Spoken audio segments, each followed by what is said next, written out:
ನಮಸ್ಕಾರ. K J media school YouTube ಚಾನಲ್ಗೆ ಸ್ವಾಗತ. ನಾನು ಪ್ರಮೋದ್.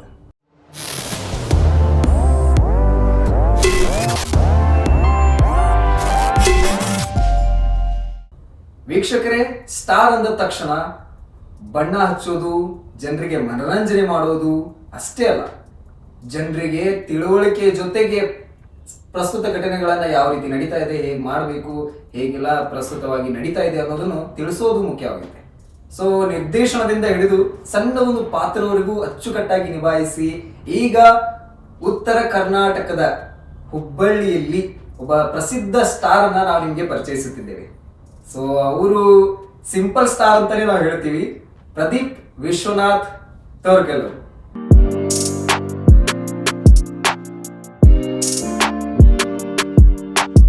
ಬನ್ನಿ ಹಾಗಾದ್ರೆ ಅವ್ರನ್ನ ನಾವು ಕಾರ್ಯಕ್ರಮಕ್ಕೆ ಸ್ವಾಗತ ಮಾಡೋಣ. ನಮಸ್ಕಾರ ಸರ್. ಎಸ್ ಸರ್, ಮತ್ತೇನಂತೀರಿ, ಈಗ ನಿಮ್ಮ ಜೀವನ ಚರಿತ್ರೆಯನ್ನ ಸಿನಿಮಾ ರಂಗದಿಂದ ನಡೆಸ್ಕೊಂತ ಬಂದ್ರಿ, ಈಗಿನ ಸಕ್ಸಸ್ಫುಲ್ ಲೈಫ್ ನಡೆಯಾಗತೈತಿ. ಸೊ ಇದ್ರ ಬಗ್ಗೆ ಏನು ಹೇಳ್ತೀರಾ ಸರ್ ನೀವೀಗ? ದಿಸ್ ಇಸ್ ಲೈಕ್ ಸ್ಟ್ರಗಲ್, ಮತ್ತು ಫೈನಲಿ ಅದು ಲೈಕ್ ಇಂಡಸ್ಟ್ರಿ ಬಿಟ್ಟು ಮತ್ತು ಲೈಫ್ ಲೀಡ್ ಮಾಡೋದು, ಬೇರೆ ಏನೋ ಬಿಸ್ನೆಸ್ ಮಾಡ್ಕೊಂಡು ಅಂದ್ರೆ ವೆರಿ ಟಫ್ ಇರ್ತೈತಿ. ಬಟ್ ಎನಿವೇಸ್ ಮನುಷ್ಯ ಹುಟ್ಟ್ಯಾನ ಅಂದಮೇಲೆ ಪ್ರಯತ್ನ ಬಿಡಬಾರ್ದು ಅಂತಾರ್ರಿ. ಸೊ ಅದಕ್ಕೆ ನಂದು ಎಜುಕೇಷನ್ ಆಗಿದ್ದು MBA. ಸೊ MBA ಮಾಡೋ ಮುಂದೆ ನನಗೆ ಬಿಫೋರೇ ಇತ್ತು ಸಿನಿಮಾ ಇಂಡಸ್ಟ್ರಿಗೆ ಹೋಗ್ಬೇಕಂತ. ಬಿಕಾಸ್ ನನ್ನ ಸಿನಿಮಾ ಇಂಡಸ್ಟ್ರಿ ಹುಚ್ಚ ಹೆಂಗೆ ಹಿಡಿತು ಅಂದ್ರೆ, ಲೈಕ್ ನಮ್ಮ ಡ್ಯಾಡಿ ಬಂದ್ಬಿಟ್ಟು ಆರ್ಮಿ ರೀ. ಅವ್ರದ್ದು 18 years ಸರ್ವಿಸ್ ಆಯ್ತು. ಅವ್ರದ್ದು ಆರ್ಮಿ ಒಳಗೆ ಸಂಡೇ ಒಂದು ಸರಿ ವೀಕೆಂಡ್ ಲೈಕ್ ಪಾರ್ಟಿ ಎಲ್ಲ ಇರ್ತಿತ್ತು. ಅಲ್ಲಿ ನಾನು ಡಾನ್ಸ್ ಎಲ್ಲ ಮಾಡ್ತಿದ್ದೆ. ಸೊ ನಂದು ಫಸ್ಟ್ ಡಾನ್ಸ್ ಬಂದ್ಬಿಟ್ಟು ತೂ ಚೀಸ್ ಬಡಿ ಹೇ ಮಸ್ತ್. ಸೊ ಅಲ್ಲಿ ಡಾನ್ಸ್ ಎಲ್ಲ ಮಾಡೋ ಮುಂದೆ ಸೊ ಹಂಗೆ ಅಲ್ಲಿಂದ ಸ್ಟಾರ್ಟ್ ಆದ ಜರ್ನಿ. ಡಾನ್ಸ್ ಮಾಡ್ಕೊಂಡು ಎಲ್ಲರೂ ಅನ್ನೋರು ಇಲ್ಲ ಡಾನ್ಸ್ ಪರ್ಫಾರ್ಮೆನ್ಸ್ ಎಲ್ಲ ಚಲೋ ಐತಿ ಅನ್ಕೊಂತ. ಅದು ಹಂಗೆ ನಂದು ಸ್ಕೂಲ್ ಎಲ್ಲ ಕಾರ್ಪೊರೇಷನ್ ಸ್ಕೂಲ್ ಹಂಗೆ ಎಲ್ಲ ಓದ್ಕೊಂಡು ಎಲ್ಲ ಚಲೋ ಒಂದು ರೇಂಜಿಗೆ ಬರೋಣ ಅಂತಂದ್ರೆ UG ಸೆಕೆಂಡ್ ಇಯರ್ ಅನ್ನೋದ್ರಾಗ ನನಗೆ ಏನಾಗ್ಬಿಡುತ್ತೆ ಅಂದ್ರೆ, ಜನ ಎಲ್ಲರೂ ಹೇಳೋರು ಓದೋದಂತ ಕಾಮನ್, ಜಾಬ್ ಓದು ಕಾಮನ್, ನಿನ್ನ ಕಡೆ ಒಂದು ಏನೋ ಒಂದು ಟ್ಯಾಲೆಂಟ್ ಐತಿ, ಸೊ ಬೆಟ್ರ್ ಯಾಕೆ ಇದನ್ನು ಪ್ರೊಫೆಷನಲ್ ಮಾಡ್ಕೋಬಾರ್ದು ಅಂತ ಅನ್ಕೊಳ್ಳೋರು. ಬಟ್ ಡಾನ್ಸ್ ಅಂದಮೇಲೆ ನಂಗೆ ಡಾನ್ಸ್ ಫೀಲ್ಡ್ ಹೋಗ್ಬೇಕಂತ ಏನಿಲ್ಲ, ನಂಗೆ ಆ್ಯಕ್ಟಿಂಗ್ ಫೀಲ್ಡ್ ಹೋಗ್ಬೇಕಂತಿತ್ತು. ಸೊ ಆ ಒಂದು ರೀಸನ್ಗೆ ನನ್ನ ಜರ್ನಿ ಏನಿದ್ರು ಈಗ ಎಜುಕೇಷನ್ ಅಂತೂ ಇಷ್ಟ ಆಗೈತಿ. ನೆಕ್ಸ್ಟ್ ಬೆಂಗ್ಳೂರಿಗೆ ಹೋಗೋ ಪ್ಲ್ಯಾನ್ ಮಾಡೋದು ಅಂತಂದು ಬೆಂಗ್ಳೂರು ಸ್ಟಾರ್ಟ್ ಮಾಡಿದೆ ರೀ. ಏನು ಅಲ್ಲಿ ಹೋದ್ರೆ ಹೆಂಗೆ ಏನೇನು ಅಂತಂದು ಎಲ್ಲ ಪ್ಲ್ಯಾನ್ ಮಾಡ್ಕೊಂಡು. ಯಾಕೆ ಸರ್ ನೀವು ಬೆಂಗಳೂರಿಗೆ ಹೋಗಿ ನಾನು ಸಿನಿಮಾ ರಂಗದೊಳಗೆ ಸಕ್ಸಸ್ ಆಗಬಹುದು ಅಂತಂದು ಯಾಕೆ ನಿರ್ಧಾರ ತಗೊಂಡ್ರಿ? ಸರ್ ಆ್ಯಕ್ಚುಲಿ ಮನುಷ್ಯ ಹುಟ್ಟ್ಯಾನ ಅಂದಮೇಲೆ ಏನರ ಒಂದು ಮಾಡಬೇಕು. ಸೊ ಈಗ ಎಲ್ಲರೂ ಎಜುಕೇಷನ್ ಆದಮೇಲೆ ಜಾಬ್ ಮಾಡ್ತಾರೆ, ಜಾಬ್ ಅಂದ ಮದ್ವಿ. ಸೊ ನಮ್ದೇನು ಎಲ್ಲರೂ ಅದೇ ಥರ ಮಾಡ್ತಾರೆ, ನಮ್ದು ಏನೋ ಒಂದು ಡಿಫ್ರೆಂಟ್ ಇದೆ. ಸಿನಿಮಾ ಇಂಡಸ್ಟ್ರಿ ಒಳಗೆ ನಮ್ಮ ಒಂದು ರಿಲೇಷನ್ ಒಳಗೆ ನಮ್ಮ ಕಾಸ್ಟ್ ಒಳಗೆ ಯಾರು ಇನ್ನೋರ್ಗೂ ಹೋಗಿಲ್ಲ ಇಂಡಸ್ಟ್ರಿ ಒಳಗೆ. ನಾನು ಫಸ್ಟ್ ಟೈಮ್. ಬೇಸಿಕಲಿ ನಾವು ಗಣೇಶ ಐಡಲ್ಸ್ ಎಲ್ಲ ಮಾಡ್ತೀವಿ ಮಣ್ಣಿಂದ. ನಾನು ಅದನ್ನು ಕಂಟಿನ್ಯೂ ಮಾಡ್ಕೊತ ಬರೋಂತೀನಿ. ಸೊ ಸಿನಿಮಾ ಇಂಡಸ್ಟ್ರಿಗೆ ಹೋಗ್ಬೇಕಂತ ಯಾಕಂತ ಬಂತಂದ್ರೆ ಅದು ನನಗೆ ಹುಚ್ಚ್ರಿ. ಯಾಕಂದ್ರೆ ಮನುಷ್ಯಾಗ ಯೂಶ್ವಲಿ ಹುಟ್ಟ್ಯಾನ ಮೇಲೆ ಯಾರಿಗಾರ ಎಲ್ಲರಿಗೂ ಒಬ್ಬೊಂದು ದೇವ್ರಿಗೆ ಏನರ ಒಂದು ಕೊಟ್ಟಿರ್ತಾನೆ, ಈ ಒಂದು ಟ್ಯಾಲೆಂಟ್ ಕೊಟ್ಟಿರ್ತಾನೆ. ಒಬ್ರು ಅದನ್ನ ಉಪಯೋಗ ಮಾಡ್ತಾರೆ, ಇಲ್ಲ ಸೈಡ್ ಬೈ ಸೈಡ್ ಇಟ್ಟು ಮತ್ತು ಮುಂದೆ ಏನು ಮಾಡ್ಬೇಕು ಅದು ಮಾಡ್ತಿರ್ತಾರೆ. ನಂಗೆ ಇದನ್ನ ಪ್ರೊಫೆಷನ್ ತೊಗೋಬೇಕು ಅನ್ನೋ ಒಂದು ಆಸೆ ಬಂತು. ಹಂಗೆ ಅದು ಹೆಂಗೈತಿ, ನಾವು ಏನಾರ ಮಾಡಿದಾಗ ಜನ ನಮ್ಗೆ ಅಪ್ರಿಷಿಯೇಟ್ ಮಾಡ್ತಾರಲ್ಲ, ಅದೇ ನಮ್ಗೆ ಹುಚ್ಚಿಡ್ಸೋದ್ರಿ ಮೇನ್.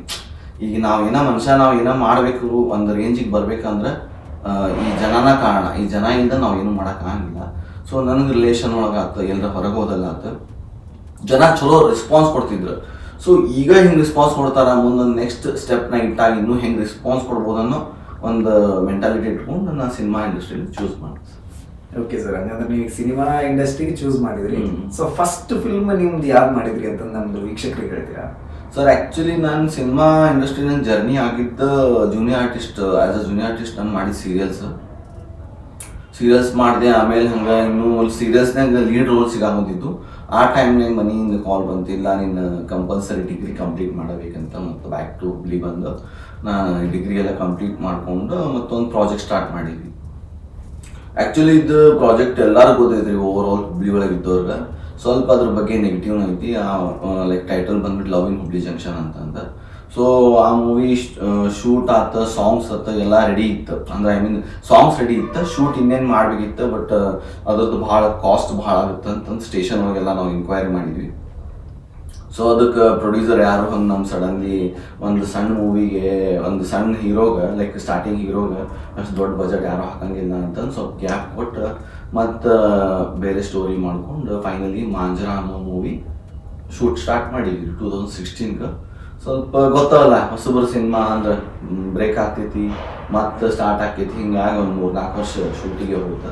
ಫೈನಲಿ 2021 ಕೋವಿಡ್ ಟೈಮ್ನಾಗ ರಿಲೀಸ್ ಆಯ್ತು ಸಿನಿಮಾ. ಈಗ ಮಾಂಜ್ರಾ ಅಂತಂದು ಫಿಲ್ಮ್ ಹೆಸರು ಹೇಳಿದ್ರಿ. ಸೊ ಮಾಂಜ್ರಾದ್ ಸ್ವಲ್ಪ ರಿವ್ಯೂ ಏನಾರ ಕೊಡ್ತಿದ್ರಿ? ಮಾಂಜ್ರಾದ್ ರಿವ್ಯೂ ಅನ್ನಕ ಏನಿಲ್ರಿ, ಒಂದು ಹಳ್ಳಿ ಸ್ಟೋರಿ, ಲವ್ ಸ್ಟೋರಿ. ಸೊ ಅದ್ರೊಳಗೆ ಕಾಸ್ಟ್ ಬಗ್ಗೆ ಬರ್ತೈತಿ. ಅಂದ್ರೆ ಸ್ಪೆಷಲ್ ಅಂತ ಹೇಳಂಗಿಲ್ಲ, ಬಟ್ ಅದು ಮೂವಿ ನೋಡಿದವ್ರು ಮಾತ್ರ ಇಷ್ಟ ಆಗೇ ಆಗುತ್ತೆ. ಯಾಕಂದ್ರೆ ನಾವು ಹಿಂಗೆ ನಾವು ಮೊದ್ಲ ಮೂವಿ ಬಗ್ಗೆ ಹೇಳೋಕಿನ ಜನಕ್ಕೆ ನಾವು ನೋಡ್ರಿ ಅಂತ ಹೇಳ್ತೀವಿ. ಇಷ್ಟ ನೋಡ್ರಿ, ದಯವಿಟ್ಟು ನೋಡ್ರಿ ನಮ್ಮ ಸಿನಿಮಾ ಅಂದ್ರೆ ನೀವಾಗೆ ಅದ್ರ ಬಗ್ಗೆ ಫೀಡ್ಬ್ಯಾಕ್ ಕೊಡ್ರಿ. ನಾವು ಫಸ್ಟ್ ಏನೇನೋ ಹೇಳಿ ಆಸೆ ತೋರಿಸಿ ಆಮೇಲೆ ನಿಮ್ಗೆ ಅದು ಲೈಕ್ ಟಚ್ ಆಗಲಿಲ್ಲ ಅಂದ್ರೆ ಯೂಸ್ ಇಲ್ಲ. ಸೊ ನಿಮ್ಮಿಂದ ನಾವು ಅದಕ್ಕೆ ನೀವು ಫಸ್ಟ್ ಸಿನಿಮಾ ನೋಡಿದ್ರೆ ನೀವು ಫೀಡ್ಬ್ಯಾಕ್ ಹೇಳಿದಾಗ ನಮ್ಗೆ ಅದ್ರ ಖುಷಿನ ಬೇರೆ, ನಮ್ಮ ಸಿನಿಮಾ ಬಗ್ಗೆ ನಾವು ಹೇಳೋಕಿನ. ಸೊ ಮಾಡಿರೋದ ನಾವು ನಿಮಗೋಸ್ಕರ. ಸೊ ನೀವು ನೋಡಿದಾಗ ನಮ್ಗೆ ಅದ್ರ ಫೀಡ್ಬ್ಯಾಕ್ ಹೇಳಿದಾಗ ಅದರಷ್ಟು ಖುಷಿನೇ ಯಾವುದೂ ಇಲ್ಲ. ಮತ್ತು ನೆಕ್ಸ್ಟ್ ಬೇರೆ ಸ್ಟೆಪ್ ತೊಗೋತೀವಿ ಮತ್ತು ಬೇರೆ ರೀತಿ ಟ್ರೈ ಮಾಡ್ತೀವಿ. ಸೊ ಎಸ್, ಈಗ ಮಾಂಜ್ರಾ ಅಂತಂದು ಹೇಳಿದ್ರಿ. ಸೊ ಮಾಂಜ್ರಾ ಸ್ಟಾರ್ಟ್ ಮಾಡೋ ಮುಂದೆ ನೀವು ಏನಾರ ಅಡೆತಡೆಗಳಾತ ಅಥವಾ ಆರಾಮಾಗಿ ಸಕ್ಸಸ್ಫುಲ್ ಲೀಡ್ ಮಾಡ್ಕೊಂಡ್ರ? ಯಾವುದೋ ಒಂದು ನೀವು ಕೆಲಸ ಮಾಡ್ಬೇಕಾದ್ರೆ ನಿಮ್ಗೆ ಕಷ್ಟನ ಭಾಳ ಬರ್ತೈತ್ರಿ. ಯಾಕಂದ್ರೆ ಸ್ಟಾರ್ಟಿಂಗ್ ಮಾಡೋ ನಿಮ್ಗೆ ಯಾರು ಲೈಕ್ ಕೈ ಹಿಡಿಯಂಗಿಲ್ಲ. ಬಿಕಾಸ್ ಹೆಂಗಿರ್ತೈತಿ, ನೀವೊಂದು ಸ್ವಲ್ಪ ಹೆಸರು ಮಾಡೋ ತನಕ ನಿಮ್ಗೆ ಕಷ್ಟ. ಹೆಸರು ಮಾಡಿಂದ ಎಲ್ಲ ಈಸಿ ಆಟೋಮೆಟಿಕ್ ಆಗುತ್ತೆ. ಬಟ್ ಏನೈತಲ್ಲ ಕಷ್ಟ ಅಂತೂ ಇರೋದ್ರಿ. ಯಾವುದು ಹಿಂಗೆ ಫ್ರೆಂಡ್ಸ್ ಟೀಮ್ ಅಂತ ಏನಿರಲಿಲ್ಲ. ನಾನು ಒಬ್ಬರು ಡೈರೆಕ್ಟರ್ ಇದ್ರೆ ನಾನು ಜಾಸ್ತಿ ಕ್ಲೋಸ್ ಇದ್ವಿ. ಸೊ ಅವ್ರೊಂದು ಸ್ವಲ್ಪ ಗೊತ್ತಿರೋ ಆರ್ಟಿಸ್ಟ್ ಕರೆಸಿ ಎಲ್ಲ ಮೂವಿ ಶೂಟ್ ಎಲ್ಲ ಮುಗಿಸಿದ್ರೆ ಒಂದು ಸ್ವಲ್ಪ ಹೋಯ್ತ್ರಿ. ಭಾಳ ಟೈಮ್ ಹೋತ, ನನ್ನ ಫೇಸು ಭಾಳ ಚೇಂಜ್ ಆಯ್ತು, ಗ್ಯಾಪ್ ಕೊಟ್ಟು. ಬಟ್ ಫೈನಲಿ 2021 ಏನೈತಲ್ಲ ನಮ್ಗೆ ಲಕ್ಕಿ ಅನ್ಕೋಬೋದು.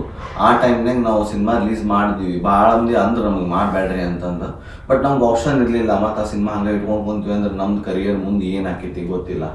ಅದು ಅಟ್ಲೀಸ್ಟ್ ಹೊರಗೆ ಬಂದು ಏನರ ಒಂದು ಸಕ್ಸಸ್ಸರ ಕಾಣಲಿ, ಇಲ್ಲ ಅಟ್ಲೀಸ್ಟ್ ರಿಲೀಸರ್ ಆಗೈತೆ ಅಂತ ಹೇಳ್ಕೊಬೋದಲ್ಲ ನಾವು. ಆ ಒಂದು ರೀಸನ್ಗೆ ನಾವು ಕೋವಿಡ್ ಟೈಮ್ನಾಗ ನಾವು ರಿಲೀಸ್ ಮಾಡೋ ಟೈಮ್ನಾಗ ಯಾವ ಮೂವಿನೂ ಇರಲಿಲ್ಲ. ನಮ್ದೊಂದು ಮೂವಿ ಇತ್ತು ಒಂದು 10 days ಮೊದಲು. ಆಮೇಲೆ ರಿಲೀಸ್ ಟೈಮ್ ಒಂದು 2-3 ದಿನ ಆಯ್ತಂದ್ರೆ 15-16 ಮೂವಿ ಅನೌನ್ಸ್ ಆಗಿಬಿಟ್ಟು. ಸೊ ಅವಾಗ ನಮ್ಗೆ ಥಿಯೇಟ್ರ್ ಹೊಡ್ತಾವಿತ್ತು ಮತ್ತು ಆಡಿಯನ್ಸ್ ಹೊಡ್ತಾವಿತ್ತು. ಮತ್ತು ಕೋವಿಡ್ನಾಗ ಜನ ಒಳಗೆ ಬರೋದ ಕಷ್ಟ ಇತ್ತು ಥಿಯೇಟ್ರಿಗೆ. ಸೊ ಆ ಟೈಮ್ನಾಗ ನಾವು ರಿಲೀಸ್ ಮಾಡ್ಕೊಂಡ್ವಿ, ಹೆಂಗೋ ಆಯ್ತು. ಬಟ್ ನೋಡಿದವ್ರು ಮಾತ್ರ ಏನಂದ್ರೆ ಸಿನಿಮಾ ಚಲೋ ಐತ್ರಿ, ಲೈಕ್ ಹೊಸಬ್ರು ಮಾಡಿದ್ದು ಅನ್ಸಂಗಿಲ್ಲ. ಆ್ಯಕ್ಟಿಂಗ್ ಆಯ್ತು, ಓವರ್ ಆಲ್ ಎಲ್ಲ ಚಲೋ ಬಂದೈತಿ ಸಿನಿಮಾ. ಮುಂದೆ ಕರಿಯರ್ ಐತಿ ನಿಮ್ಗೆ, ಮುಂದೆ ಟ್ರೈ ಮಾಡಿರಿ ಅಂತ ಜನನೂ ಅಂದ್ರೆ. ಬಟ್ ನಮ್ಗೆ ಯಾಕೋ ಸೆಟ್ ಆಗಿಲ್ಲ. ಸೊ ಅದೊಂದು ಪ್ರಾಜೆಕ್ಟ್ ಮಾಡಿ ಸ್ವಲ್ಪ ಗ್ಯಾಪ್ ಕೊಟ್ಟೆ. ಮತ್ತು ಇನ್ನೊಂದು ಸಿನಿಮಾ ಬಂತು ನನಗೆ ಬೇರೆ ಡೈರೆಕ್ಟರ್ ಜೊತೆ, ಅದು ಮುಗಿಸ್ಕೊಟ್ಟೆ ಒಂದು 15 daysನಾಗ. ಹಂಗೆ ಸಿನಿಮಾ ಜರ್ನಿ ಸ್ಟಾರ್ಟ್ ಆಕೈತೆ ಅನ್ನೋದು ಭಾಳ ಇತ್ತು ಇದೆಲ್ಲ. ಬಟ್ ಏನು ಮಾಡ್ತೀರಿ, ಮತ್ತು ನೆಕ್ಸ್ಟ್ ಇನ್ನೊಂದು ಮರಾಠಿ ಏಕ್ದಮ್ ಜಕಾಸ್ ಮೂವಿನೂ ಮಾಡಿದ್ವಿ. ಅದು ಕಂಪ್ಲೀಟ್ ಆತ. ಇನ್ನೇನು ರಿಲೀಸ್ ಟೈಮ್ ಅನ್ನೋದ್ರಾಗ ಸ್ವಲ್ಪ ಕ್ಲಾಶಸ್ ಬಂದು ಅದು ಡ್ರಾಪ್ ಆಯ್ತು ಮೂವಿ. ಸೊ ಈಗ ನೋಡೋಣ ಮುಂದೆ ಏನಾಗುತ್ತೆ ಅಂತ. ಜರ್ನಿ ಅಂತೂ ಐತ್ರಿ, ಸಿನಿಮಾದ ಡ್ರೀಮ್ ಅಂತೂ ಐತಿ. ಬಟ್ ಬೆಂಗಳೂರು ಅಂತೂ ಹೋಗಕ್ಕೆ ಆಗಿಲ್ಲ. ಈಗ ಲೈಫ್ ಫ್ಯಾಮಿಲಿ ಒಳಗೆ ಬ್ಯುಸಿ ಆಗಿಬಿಡ್ತೀವಿ. ಬಟ್ ಸಿನಿಮಾ ಇಂಡಸ್ಟ್ರಿ ಒಳಗೆಲ್ಲ ಪರಿಚಯ ಇದ್ದವ್ರು ಇನ್ನೂ ಅದಾರ. ಅವರು ಹೀರೋ ಆಗ್ಬೇಕನ್ನೋ ಡೈರೆಕ್ಟರ್ ಆಗ್ಯಾರ, ಡೈರೆಕ್ಟರ್ ಆಗ್ಬೇಕನ್ನೋ ಹೀರೋ ಆಗ್ಯಾರ. ಈ ಒಂದು ಜರ್ನಿ ಹಂಗೆ ಮಾಡಿದೆ. ಫಿಲ್ಮ್ ಇಂಡಸ್ಟ್ರಿ ಬಗ್ಗೆ ಸ್ವಲ್ಪ ಎಕ್ಸ್ಪ್ಲೇನ್ ಮಾಡಿದ್ರಿ. ಹೌದು. ಸೊ ಫಿಲ್ಮ್ ಹೋಗೋಕ್ಕಿಂತ ಮೊದ್ಲ, ಸೊ ನೀವೀಗ ಫಸ್ಟ್ ಫಿಲ್ಮಿಗೆ ಹೋಗ್ಬೇಕಿತ್ತಪ್ಪ ನಾನು. ಸೊ ಪ್ರಿಪರೇಷನ್ ಹೆಂಗ್ ಮಾಡ್ಕೊಂಡಿದ್ರಿ? ನಾನೆಲ್ಲ ಸಕ್ಸಸ್ ಹಾಕಿನ ಅಥವಾ ಯಶ್ ಅವ್ರು ಒಂದು ಮಾತಂತಾರೆ, ನಾನು ಬಸ್ ಸ್ಟ್ಯಾಂಡ್ ಕೂತ್ಕೊಂಡ ಅವತ್ತು ನಾ ಯೋಚನೆ ಮಾಡಲಿಲ್ಲ ಅಂತಂದ್ರೆ ಇವತ್ತು ನಂದು ಕಟೌಟ್ ಅಲ್ಲಿ ನಿಲ್ತಿದ್ದಿದ್ದಿಲ್ಲ ಅಂತ ಒಂದು ಮಾತಂತಾರೆ ಅವರು. ಸೊ ಅದೇ ರೀತಿ ನೀವು ಹಿಂಗಿದ್ರೆ ಒಂದು ಹಠ ತೊಟ್ಟು ಏನಾರ ಮಾಡಿದ್ರ? ಸರ್ ಯಾರಿಗೆ ಏನಾಯ್ತು ಒಂದು ಏನೋ ಮಾಡ್ಬೇಕಂತಂದ್ರು ಅದ್ರಾಗ ಸಕ್ಸಸ್ ಆಗ್ಬೇಕಂತಿದ್ದೇ ಇರ್ತೈತ್ರಿ. ಒಂದು ಮುಂದೆ ಡ್ರೀಮ್ ಇಟ್ಕೊಂಡಿರ್ತಾರೆ. ಸೊ ಸೇಮ್ ಆ್ಯಸ್ ಅವ್ರು ಹೆಂಗೆ ಎಲ್ಲರೂ ಹೀರೋಗಳು ಬರ್ತಾರೆ, ಎಲ್ಲಾರ್ದು ಅದ ಡ್ರೀಮ್. ಆ್ಯಂಡ್ ನಮ್ಮದು ಹಂಗೆ ಇತ್ತು. ನಾವು ಹಂಗೆ ಸಕ್ಸಸ್ ಆಗಬೇಕು, ನಮ್ಮಲ್ಲಿ ಕಟೌಟ್ ಕುಂದಿರ್ಬೇಕು, ಹಂಗೆ ಅದೇ ರೀತಿನೇ ನಮ್ದೆಲ್ಲ ಕಂಪ್ಲೀಟು ಮಾಡ್ಕೊಂಡ್ವಿ. ಮಾಂಜ್ರಾ ಸಿನಿಮಾಗ ನಮ್ದೊಂದು 50 feet ಕಟೌಟ್ ಇತ್ತು. ಎಲ್ಲಾನು ಹಾರ ಜೈಕಾರ ಎಲ್ಲ ಆಯ್ತು. ಬಟ್ ಏನಿತ್ತಲ್ಲ, ಎಲ್ಲಾರ್ದು ನಸೀಬ್ ಸೇಮ್ ಇರಂಗಿಲ್ಲ, ಎಲ್ಲಾರ್ದು ಬೇರೆ ಬೇರೆ ಇರ್ತೈತಿ. ಸೊ ಅವ್ರದ್ದು ವೇ ಆಫ್ ಸ್ಟ್ರಗಲ್ ಅವ್ರದ್ದು ಬೇರೆ ಇತ್ತು, ಅವ್ರದ್ದು ಮುಂದಿಂದ ಒಂದು ವಿಚಾರಗಳು ಬೇರೆ ಇತ್ತು. ನಾವು ಏನು ಮಾಡಿದ್ವಿ, ಸ್ವಲ್ಪ ಬ್ಲೈಂಡ್ ಆದ್ವಿ ನಡು. ಮತ್ತು ಕೋವಿಡ್ ನಮಗೆ ಫಾಲ್ಟ್ ಆಗಿದ್ದು. ನಾವು ಮತ್ತು ಮುಂದೆ ಟ್ರೈ ಮಾಡ್ಬೇಕನ್ನೋ ಅಂದ್ಕೊಂಡಾಗ ಏನು ಅನಿಸ್ತಿತ್ತು, ಮತ್ತು ನಮ್ದು ಫ್ಯಾಮ್ಲಿ ಒಂದು ಇರ್ತಿತ್ತಲ್ಲ, ಒಬ್ಬನ ಮಗ, ಮತ್ತು ಇದ್ರಾಗ ಟೈಮ್ ಹಾಳತ್ತಂದ್ರೆ ಸರಿ ಅನ್ಸಂಗಿಲ್ಲ. ಡ್ಯಾಡಿ ಬಂದೆಲ್ಲ ಸ್ವಲ್ಪ ಚಲೋ ಹೆಸರು ಇತ್ತು ನಮ್ಮ ರಿಲೇಷನ್ ಒಳಗೆ. ಸೊ ಆ ಒಂದು ರೀಸನ್ ಇದು ಕಂಟಿನ್ಯೂ ಮಾಡಿದ್ಮೇಲೆ ಮುಂದೆ ಲೈಫ್ನಾಗ ಸಕ್ಸಸ್ ಸಿಗ್ಲಾರ್ದಂಗೆ ಏನಾರ ಆಯ್ತು ಅಂತಂದ್ರೆ ಮತ್ತೆ ಪ್ರಾಬ್ಲಮ್ ಆಗುತ್ತೆ ಭಾಳ. ಅವಾಗ ಮತ್ತೆ ರಿಕವರ್ ಮಾಡ್ಕೊಳಕ್ಕೆ ಆಗ್ಲಾರ್ದಂಗೆ ಆತಂದ್ರೆ ಏನು ಮಾಡೋ ಒಂದು ಹೆದರಿಕೆಗೆ ಮತ್ತೆ ಬ್ಯಾಕ್ ಸ್ಟೆಪ್ ಮಾಡಿ ಹೊಳ್ಳಿ ಹುಬ್ಳಿಗೆ ಬಂದು ಮತ್ತೊಂದು ನಾರ್ಮಲ್ ಲೈಫ್ ಲೀಡ್ ಮಾಡ್ಕೊಂತ ಒಂದು ಸಣ್ಣ ಪುಟ್ಟ ಬಿಸ್ನೆಸ್ ಮಾಡ್ಕೊಂಡು ಮತ್ತು ಒಂದು ಚಲೋ ಲೈಫ್ ಲೀಡ್ ಮಾಡ್ಕೊಳಂತೀವಿ. ಹಂಗೆಲ್ಲ ಈಗ ಚಲೋ ಐತಿ ನೋಡು ಮುಂದೆ ಗಾಡ್ ಗ್ರೇಸ್ ಏನಾಗಿ ಹೇಳಕ್ ಬರಂಗಿಲ್ಲ. ನೀವು ಬಹಳ ಕಷ್ಟನೂ ಅನುಭವಿಸಿರಿ, ಅದ್ರ ಜೊತೆ ಆ ಕಷ್ಟ ಅನ್ನೋಕ್ಕಿಂತ ಇಷ್ಟಪಟ್ಟು ಮಾಡಿದ್ರಲ್ಲ. ನೀವು ಮಾಡಿರೋ ಒಂದು ಫಸ್ಟ್ ಫಿಲ್ಮ್ ಒಳಗೆ ಸೊ ಒಂದು ಫಸ್ಟ್ ಶಾರ್ಟ್ ಅಂತ ಆಗಿ ಸೊ ಕ್ಲಿಪ್ ಹೊಡಿತಾರಲ್ಲ, ಸೊ ಅದ್ರೊಳಗೆ ನಿಮ್ಗೆ ಏನಾರ ಒಂದು ನೆನಪೈತೆ ಸವಿ ನೆನಪು? ಫಸ್ಟ್ ಶಾರ್ಟ್ ಮಾಡ್ಬೇಕಂದ್ರೆ ಅಂದ್ರೆ ನಮ್ಮ ಮೂವಿ ಒಳಗೆ ನಾನು ಫಸ್ಟ್ ಶಾರ್ಟ್ ಮಾಡ್ಬೇಕಂದ್ರೆ ಸಿನಿಮಾದಾಗೂ ಫಸ್ಟ್ ಶಾರ್ಟ್ ಇದ್ರಿ ಅದ ಸೇಮ್ ಫಸ್ಟ್ ಶಾರ್ಟು ಅದ ಸ್ಟಾರ್ಟ್ ಮಾಡಿದ್ರು.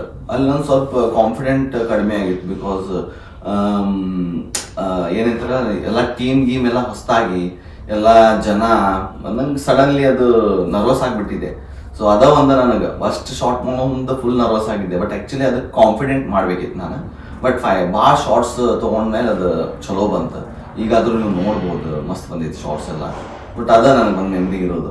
ಇಷ್ಟು ಕ್ರೌಡ್ ಎಲ್ಲ ನೋಡಿ ಲೈಟಿಂಗ್ಸ್ ಕ್ಯಾಮ್ರಾ ಎಲ್ಲ ನೋಡಿದಾಗ ಹೆಂಗೆ ಮನುಷ್ಯ ನರ್ವಸ್ ಆಗುತ್ತಲ್ಲ ಆ ಒಂದು ಫೀಲ್ ಅದ ಒಂದು ನಂದು ಮೈಂಡ್ನಾಗ ಇರೋದು. ಬಿಟ್ಟರೆ ಹಾಗೆಲ್ಲ ಚಲೋ ಹೋಗಿತ್ರಿ ಮಾಂಜ್ರಾ ಮೂವಿ ಜರ್ನಿ ಎಲ್ಲ. ಎಸ್ ಸರ್, ನೀವು ಫಿಲ್ಮ್ ಎಲ್ಲ ನೋಡಾಕಂತ್ರಿ ಈಗ 2-3 ಫಿಲ್ಮ್ ಆಗಿ ಮಾಡೇನಿ. ಸೊ ಆರ್ಟಿಸ್ಟ್ ಆಗಿ ನೀವು ಎಷ್ಟು ಫಿಲ್ಮ್ ಮಾಡಿದ್ರಿ ಸರ್ ಅಂದಾಜು?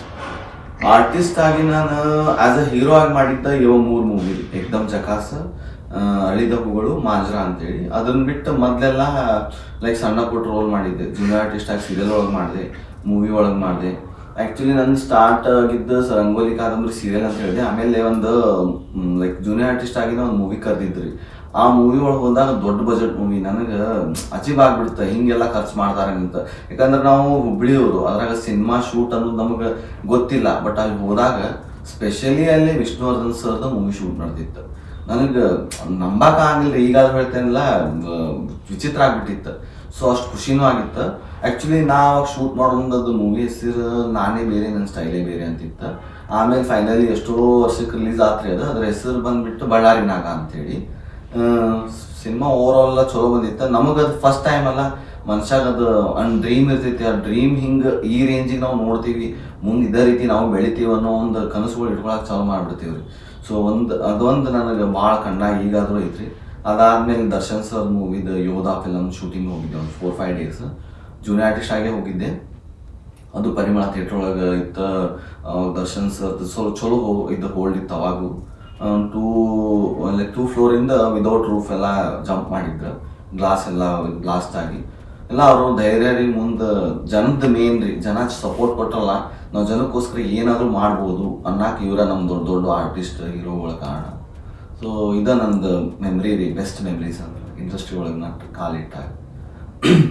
ಸರ್, ಈಗ ಇಂಡಸ್ಟ್ರಿ ಒಳಗೆ ಹೋಗಿಂತ ಮುಂಚೆ ಸೊ ನಿಮಗೆ ಅನ್ನಿಸ್ತಾ ನಾ ಇಲ್ಲಿ ಸಕ್ಸಸ್ ಹಾಕೀನಿ, ನನಗೆ ಭಾಳ ನೋವು ಆಕೈತಿ, ಸೊ ನಾನು ಗೆಲ್ತೀನಿ ಅನ್ನೋದು ನಿಮಗೆ ಅನ್ನಿಸ್ತಾ? ಜೊತೆಗೆ ನಿಮಗೆ ಅನ್ನಿಸ್ದಾಗ ಪ್ರೇರಣೆ ಏನ್ರ ಯಾರ ಕೊಟ್ರ, ಅಥವಾ ನಿಮ್ಮ ದೋಸ್ತರ ಆಯ್ತು, ನಿಮ್ಮ ಮನೆಯವ್ರ ಆಯ್ತು, ಯಾರ ಆಯ್ತು? ಏನಿಲ್ರಿ, ನಾವು ಯಾವುದೋ ಒಂದು ಕೆಲಸ ಮಾಡ್ತೀವಿ ಅಂದ್ರೆ ಲೈಕ್ ಸಿನಿಮಾ ಇಂಡಸ್ಟ್ರಿ ಅಂತ, ಹಿಂಗೆ ಎಜುಕೇಶನ್ ಅಂತ ಯಾವುದು ಹಿಂಗೆ ಫಸ್ಟ್ ಮುಂದಿನ ವಿಚಾರ ಮಾಡೋಂಗಿಲ್ಲ. ಫಸ್ಟ್ ಈಗ ನಮ್ಮ ಪ್ರಯತ್ನ ಚಲೋ ಇರ್ಬೇಕು. ನಮ್ಮ ಪ್ರಯತ್ನ ಚಲೋ ಇತ್ತು ಅಂದ್ರೆ 100% ಅದಕ್ಕೆ ರಿಸಲ್ಟ್ ಇಟ್ಟಿರ್ತಾನೆ ದೇವ್ರು. ಸೊ ಅದಕ್ಕೆ ನಾನು ಮುಂದಿನ ಭಾಳ ವಿಚಾರ ಮಾಡ್ತಿದ್ದಿಲ್ಲ. ನಾನು ಈಗಿಂದ ಪ್ರೆಸೆಂಟ್ ಎಂಜಾಯ್ ಮಾಡ್ತಿದ್ದೆ. ಪ್ರೆಸೆಂಟ್ ಮಾಡ್ಕೊಂಡು ಒಂದ್ ದಿವ್ಸ ಆಗೇ ಆಕೈತಿ, ಒಂದ್ ದಿವ್ಸ ಏನಾರ ಆಗೇ ಆಗುತ್ತೆ, ಚಲೋ ಆಗುತ್ತೆ. ಯಾಕಂದ್ರೆ ನಾವು ಚಲೋ ಮನಸ್ಸಿಂದ ಮಾಡಿದ್ವಿ ಅಂದ್ರೆ ಚಲೋನ ಆಗುತ್ತೆ ಅಂದ್ರೆ ಅದೊಂದು ನನ್ಗೆ ಕಾನ್ಫಿಡೆಂಟ್ ಇತ್ತು. ಸೊ ಹಿಂಗಾಗಿ ಯಾರು ಪ್ರೇರಣೆ ಅನ್ನೋಕಿನ್ನ ನಮ್ಗೆ ನಾವು ಪ್ರೇರಣೆ ತೊಗೋಬೇಕ್ರಿ. ಯಾಕಂದ್ರೆ ಅವ್ರವ್ರ ಲೈಫ್ನಾಗ ಅವ್ರಿಗೂ ಪ್ರೇರಣೆ ಇರ್ತೈತಿ, ಅವ್ರು ಏನೋ ಸಕ್ಸಸ್ ಆಗಿರ್ತಾರೆ. ಮತ್ತು ಮನುಷ್ಯ ಇನ್ನೊಂದು ಹೆಂಗ್ರಿ, ಸಕ್ಸಸ್ ಆದ್ಮೇಲೆ ಏನು ಹೇಳಿದ್ರು ಜನ ನಂಬಿಡ್ತಾರೆ. ಸೊ ಹಂಗಿರಂಗಿಲ್ಲ. ಫೇಲಿಯರ್ ಆದವ್ರು ಏನು ಹೇಳ್ತಾರಲ್ಲ ಅವ್ರಿಗೂ ಮಾತು ಕೇಳಬೇಕಾಗುತ್ತೆ. ನಂಗೆ ಇಂಡಸ್ಟ್ರಿಗೆ ಹೋಗ್ಬೇಡ ಅಂತೇಳಿ ಎಷ್ಟೋ ನನಗೆ ಎಜುಕೇಷನ್ ಫೀಲ್ಡ್ ಅವ್ರು ಇದ್ದಾಗ ಹೇಳಿದ್ರು. ಬಟ್ ಒಮ್ಮೆ ಅನಿಸ್ತೈತಿ ಅವ್ರ ಮಾತು ಕೇಳಬೇಕಿತ್ತಂತ. ಅದು ಹಂಗಲ್ಲ ಲೈಫ್. ಅದು ಅವ್ರಿಗೆ ನಮ್ಮ ಲೈಫ್ನಾಗ ಏನು ಇರ್ತೈತೆ ಅನ್ನೋದು ಅವ್ರಿಗೆ ಗೊತ್ತಿರಂಗಿಲ್ಲ. ಎಲ್ಲ ಡೈಲಿ ಎದ್ದ ಮೇಲೆ ಸರ್ಪ್ರೈಸ್ ಇರ್ತೈತಿ ನಮ್ಗೆ, ಯಾವಾಗಲೂ ಹೇಳ್ತೇನಿಲ್ಲ. ಸೊ ಪಾಸಿಟಿವ್ ಆಗಿ ಥಿಂಕ್ ಮಾಡಿರಿ, ಪಾಸಿಟಿವ್ ಆಗಿರ್ರಿ. ಸೊ ಡೆಫಿನೆಟ್ಲಿ ಏನರ ಒಂದಿನ ಆಗೇ ಆಗುತ್ತೆ. ಈದಿಲ್ಲ ಅಂದ್ರೆ ಇನ್ನೊಂದರ ಆಗುತ್ತೆ. ಇಷ್ಟ ನೋಡಿದ್ರಲ್ಲ ವೀಕ್ಷಕರೇ, ಸಾಧ್ಯವೇ ಇಲ್ಲ ಅಂದ್ರೆ ಏನನ್ನೂ ಸಾಧಿಸಲಾಗುವುದು ಅಂತಂದ ದೊಡ್ಡವ್ರು ಹೇಳಿದ ಮಾತೈತಿ. ಸ್ವಾಮಿ ವಿವೇಕಾನಂದ ಅವರು ಅಂತಾರ, ಪ್ರಯತ್ನಿಸುವುದರಿಂದ ನಷ್ಟವೇನಿದೆ, ಗೆದ್ರೆ ಸಂತೋಷ, ಒಂದ್ ವೇಳೆ ಸೋತಿ ಅಂತ ಅನ್ಕೋಪ ತಮ್ಮ ನಿನ್ನ ಅನುಭವ ಅಂತೂ 100% ಆಕೈತಿ ಅಂತ ಪ್ಲೇ ಮಾಡ್ತೀನಿ ಅವ್ರಿಗೆ. ಅವ್ರ ಜೊತೆ ಸ್ವಲ್ಪ ಇಂಟ್ರಾಕ್ಷನ್ ಮಾಡ್ತಿರ್ತೀನಿ.